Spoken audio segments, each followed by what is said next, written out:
So today we're with Maria and we're talking about the many changes that she's made in life and how they connect. I leave Maria to tell her story to you and then we'll discuss it.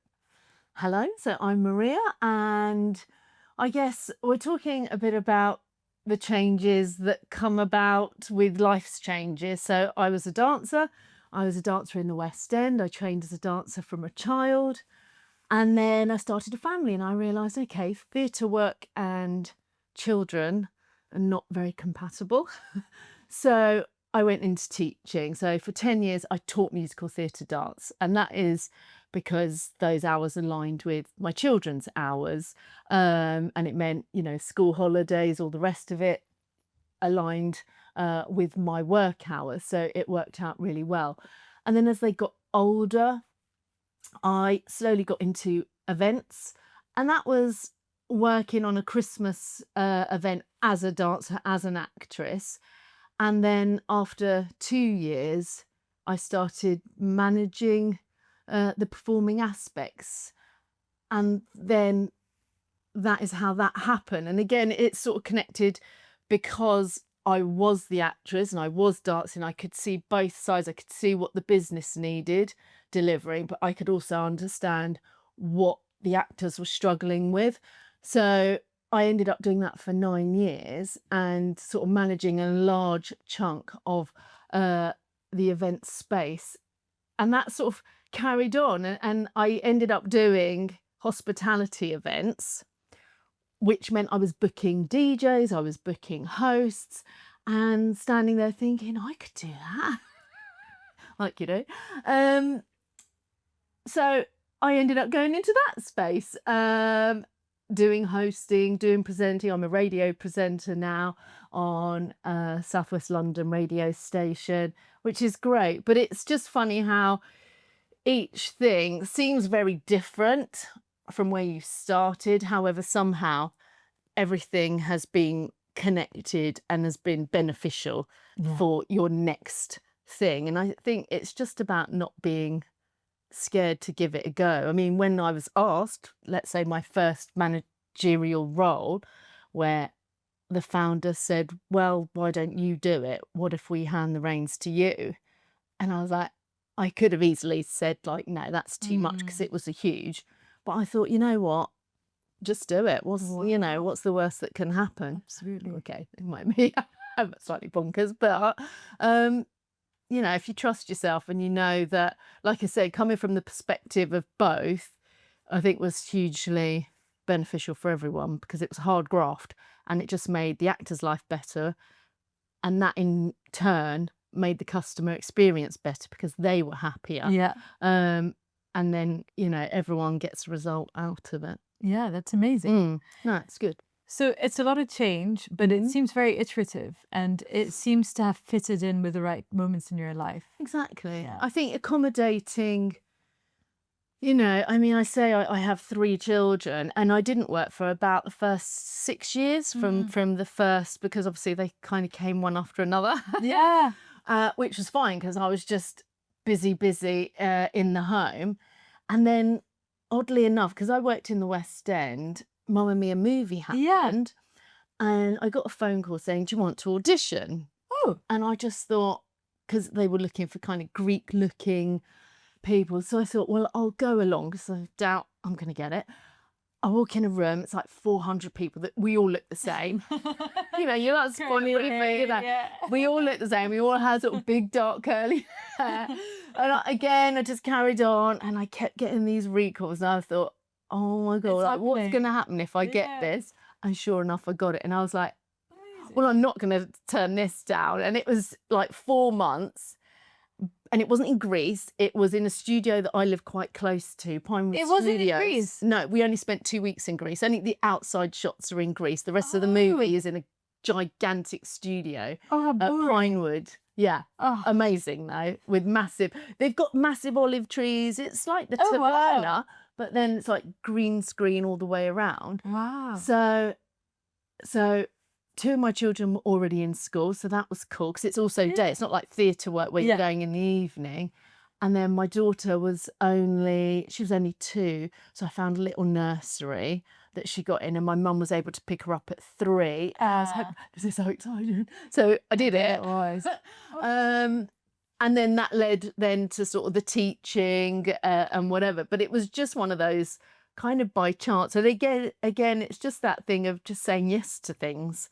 But again, a surprise event, a surprise, opportunity that came about, that there was no way I was going to say no to that. No. So You have to know when these moments come. exactly. In this season, because the memories, they're so Oh, important. They last absolutely. forever. I mean, even because I was cast, in the end, I wasn't even cast as the ensemble. I was like Meryl Streep's housemaid. I had this name called Ione. And Ione, that was so creative. but I recall being, we were in Greece and I was having dinner. I had Julie Walters on one side of me and Meryl Streep the other. And I had to send a message to my family going, I don't know what's going on right now, but That's amazing. Oh, my lovely. I'm in a restaurant in Greece with these 2 superstars side by side of me. Amazing. Yeah, it was very sweet, amazing. Really, really And sweet. like you say, memories, that's the thing, isn't it? Making memories. Yeah, Absolutely. No, that's good. Great. Okay, so where to next? What might be coming next? Well, I am still pursuing, in the sense I say I'm a radio presenter, Yeah. but it is just on the weekend. It's a Sunday morning. So I'm trying to push that a bit more. I'm trying to Okay. write to the bigger stations and make that work. I still work in the event space. I'm freelance, so I'll get called upon to do kind of big contracts. So I Yeah. did Qatar, the World Cup in Oh, wow. 2022. I went to Qatar for like 2 months, and that was looking after. So I built the hospitality entertainment program. So the Oh, DJs, wow. the bands, the stilt walkers. That's a lot of organization. Yeah. It's I mean, that took sort of the best part, like 8 months to organise. So that was Wow. kind of like a full-time role. And so then I just kind of support crews Yeah. as and when, if an agency gets a big project Yeah. in, and their staff, they might have quite small staff for much of the year, Yeah. but then they'll get a big project in, and then I, get a phone call and be like, Maria, could you come on board for however long and help us out? So great, I do it. Amazing. And that is the beauty of being freelance, is that thing of being flexible and adaptable and being able to go here, there and everywhere. Yeah. So I think that's coming through a lot. Like kind of that change. The best kind of change is when you do it voluntarily. You're not forced into a Yeah. position where you have to change.